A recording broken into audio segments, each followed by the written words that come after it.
हमसून हमसून रडत होती गिरिजा, स्वतःला दोष देत होती। सौरभ तिला समजवण्याचा प्रयत्न करत होता, पण तिला काही स्वस्थ बसवत नव्हते। सौरभ, माझा असा संयम सुटायला नको होता। आपल्याला माहिती आहे ना स्वभाव त्यांचा।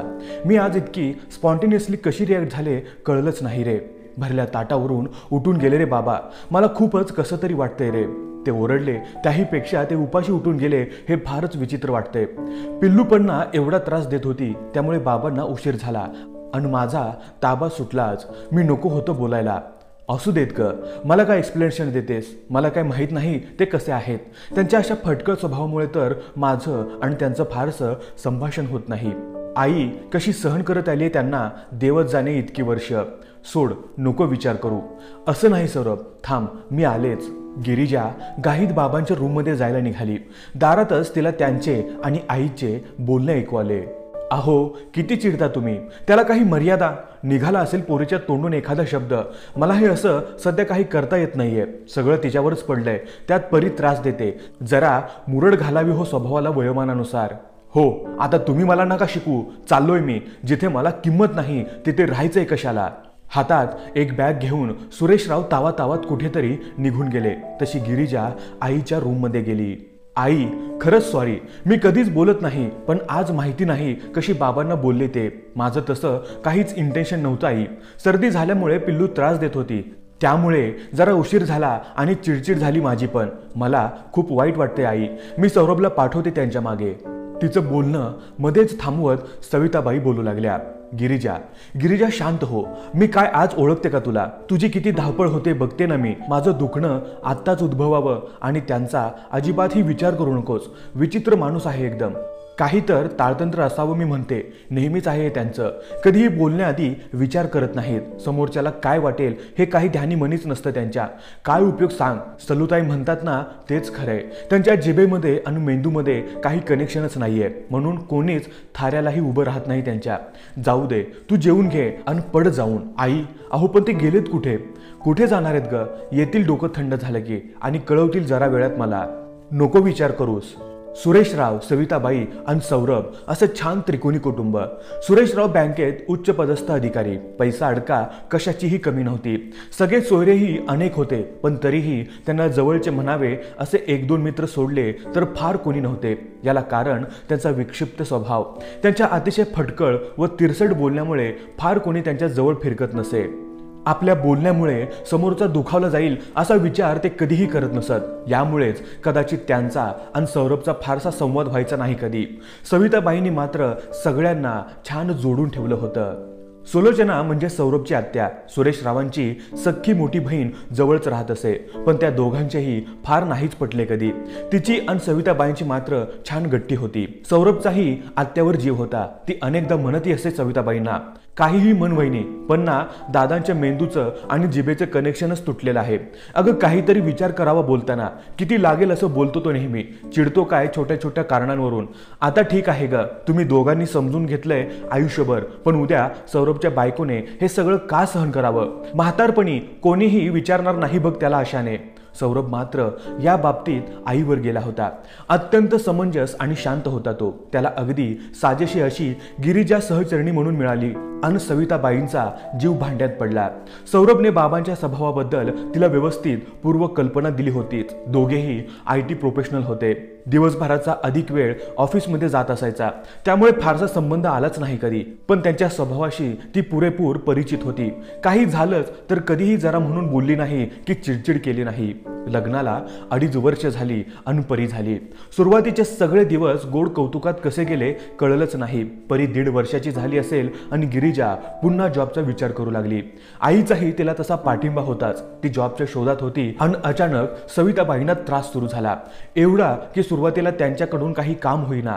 कितीही सुबत्ता असली तरी स्वयंपाकाला बाई लावायची नाही असा सुरेशरावांचा दंडक होता। गिरिजा सगळं सांभाळत समतोल राखण्याचा प्रयत्न करत होती। जरा घाई गडबड व्हायची, पण जमायचं सगळं। त्या दिवशी असंच झालं. मागच्या कुठल्या तरी इंटरव्ह्यूमध्ये एका चांगल्या पोस्टसाठी गिरिजाची निवड झाली होती, पण अर्थात आईची तब्येत बघता तिला तो जॉब स्वीकारणे तुर्तास जमणार नव्हते. फार खंत वाटत होती तिला त्याची. परीची सकाळपासूनच जरा किरकिर चालू होती. तिला सांभाळत मनातलं द्वंद्व सहन करत गिरिजाने वेळेत सगळं आटोपलंही होतंच. पण बाबांना जेवायला वाढायला जरा उशीर झाला. ती पाणी द्यायला विसरली. त्यावरून सुरेशराव चिडले. असह्य होऊन गिरिजा फक्त एवढंच म्हणाली, बाबा प्लीज तुम्ही थोडंसं ॲडजस्ट करा ना. झालं. भरलेल्या ताटावरून उठले सुरेशराव. वाटेल तशी बडबड केली. कधी नव्हे ते घरातील कोणीतरी त्यांना असं बोललं होतं. गिरिजालाही खूप गिल्टी वाटलं होतं. खरं तर आपण असे का बोललो हे कळलं नव्हतं तिला. घरातून निघून गेल्याच्या दुसऱ्या दिवशी सुरेशरावांनी सविताबाईंना फोन केला होता. शहराबाहेरच्या कुठल्या तरी चांगल्याशा वृद्धाश्रमात त्यांनी स्वतःची ॲडमिशन करून घेतली होती. घरातील कोणीही भेटायला येऊ नये असेही सांगितले होते. हे ऐकून गिरिजाला फारच वाईट वाटले. हे सगळे आपल्यामुळे झाले आहे असे वाटले. सौरभ आणि आई मात्र बऱ्यापैकी कूल होते. तू फारसा विचार करू नकोस, येतील परत लवकरच असे म्हणाले. पण गिरिजाला काही केल्या चैन पडेना. दुसऱ्या दिवशी सकाळी गिरिजा आईंना एक काम आहे, जरा वेळेत येते असे सांगून बाहेर गेली. ती थेट त्या वृद्धाश्रमात पोहोचली. सगळ्या सोयी सुविधांनी परिपूर्ण असा वृद्धाश्रम होता तो. चौकशी करून गिरिजा सुरेशराव जिकडे होते तिथपर्यंत पोहोचली. तिथे त्यांची थेट पाय धरून माफी मागितली. त्यांना घरी चला म्हणून विनंती केली, पण ते काहीही ऐकून घेण्याच्या मनस्थितीत नव्हते. नाईलाजाने तिला तिथून परतावे लागले. वाटेत ती सलू आत्यांकडे गेली. घडलेला सगळा प्रकार त्यांना सांगितला. आत्या म्हणाल्या, असू देत, यात तुझे काहीही चुकले नाही. त्यालाही जरा तिकडे एकट्याला राहून बघू दे, म्हणजे घरातल्या माणसांची किंमत कळेल. कसं असतं बघ ना गिरिजा, पैसा अडका पुरवला, मोठे पद मिळवले म्हणजे तुम्ही माणूस म्हणून मोठे असता असं नसतेच ग. बोलताना तारतम्य बाळगायलाच हवे. मी नेहमी म्हणते की त्याच्या मेंदूचे आणि जिभेचे कनेक्शन तुटलेले आहेत. ते काय खोटे थोडीच. नको काळजी करूस, सगळं नीट होईल. या सगळ्या घटनेला साधारण 15-20 दिवस झाले असावेत. एके दिवशी गिरिजाला वृद्धाश्रमातून फोन आला. तुम्हाला बोलवलंय असा कोणीतरी निरोप दिला. गिरिजा घाबरलीच. खरं तर सौरभ घरी नव्हता. ती परीला आईकडे ठेवून घाईने गेली. काही विपरीत तर घडले नाही ना या विचाराने धडधडायला लागले तिला. ती तिकडे पोहोचली तर वरांड्यात सगळे ज्येष्ठ लोक घोळक्याने बसले होते. जरा पुढे गेली तर दिसले की सुरेशराव कोणाला तरी टाळ्या देत बुद्धिबळ खेळत आहेत. ती आलेली बघताच त्यांनी हसत तिची ओळख सगळ्यांना करून दिली आणि तिच्यासोबत आत निघून गेले. जाताना त्यांनी तिला संपूर्ण वृद्धाश्रम दाखवला. कोण इथे कसा आलाय, का आलाय, अशा अनेक कहाण्या ऐकवल्या. तिला खरं तर काही कळेनासं झालं. पण बाबा खूप बदलले आहेत. किती मोकळ्या गप्पा मारतायत हे मात्र नक्की जाणवलं. आतल्या अंगणातल्या खुर्च्यांवर बसत त्यांनी बोलायला सुरुवात केली. गिरिजा, खरं तर मीही तुला फोन करू शकलो असतो सकाळी, पण का कोण जाणे हिंमतच झाली नाही. मी त्या दिवशी खूपच विचित्र वागलोय. खरं तर मी एवढी सगळी वर्ष विचित्रच वागत आलोय. मी असं का करायचो हे मला कधी कळलेच नाही. किती तिरकस आणि खवचट बोलायचो सगळ्याची, अनेकदा कारण नसताना सुद्धा. आणि त्याचमुळे मी पैसा अडका तर जमू शकलो, पण फारसे माणसं नाही जोडू शकलो कधीच.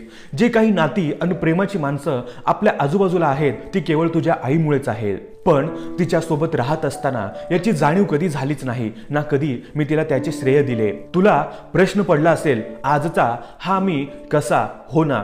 इथे आल्यानंतर 2 दिवस मी तेवढ्याच रागात होतो. तू परत न्यायला आलीस तेव्हाही तुझ्याशी किती वाईट वागलो आणि मग हळूहळू इथल्या प्रत्येकाचे निरीक्षण करत गेलो. इथे राहणारी प्रत्येक व्यक्ती ही सुखवस्तू घरातील आहे, पण स्वतःच्या इच्छेने येथे येऊन राहणारा कदाचित मी पहिलाच असेल. मी कित्येकांना रात्रंदिवस रडताना बघितलंय. घरच्यांशी बोलणं होत नाहीये म्हणून तळमळताना बघितलंय. फक्त 5 स्टार सुविधा असलेल्या वृद्धाश्रमाचे पैसे भरून काही मुलं मुली सुना त्यांच्या जबाबदाऱ्या पूर्ण करू पाहतायत. मनात विचार आला की इतकी वर्ष आपणही असंच तर केलंय, पण इथे आलो आणि मला खरा मी गवसू लागलो आहे. मित्रमंडळाबरोबर हसण्यात केवढं सुख असतं ते मला कळू लागलं आहे. टाळ्या देत खेळ खेळण्यात, गाणी म्हणण्यात काय मजा असते ते मला कळू लागलंय. आणि याचं खरं श्रेय तुला आहे. मग बाबा, हे सगळं तुम्हाला घरी राहूनही करता येईलच ना. भारलेल्या आवाजात गिरिजा म्हणाली, अगं बाळा, मी इथे राहतोय म्हणजे घरी येऊ शकत नाही असे थोडीच आहे. आणि इथे सगळे कसे मजेत आहेत बघितलंस ना. सलूताई नेहमी म्हणते की माझ्या मेंदूतलं आणि जिभेतलं कनेक्शन तुटलंय. ते आता कुठे जोडता येतंय मला. ते प्रत्येकाला जोडता यायला हवं खरं तर. आणि खरं सांगू का, म्हाताऱ्या माणसाने वयोमानानुसार जरा लवचिकच व्हावे. त्यात काही कमीपणा नसतो हेही मला कळले आहे आता. तेव्हा तूही आता शांत मनाने घरी जा. परी वाट पाहत असेल. आणि हो, आठवड्यातून एक दिवस तिला इथे सोडत जा बरं का. आम्हालाही खेळायला पिटुकलं खेळणं हवंच ना. गिरिजा जड पावलांनी पण अगदीच हलक्या मनाने घराच्या वाटेकडे निघाली होती.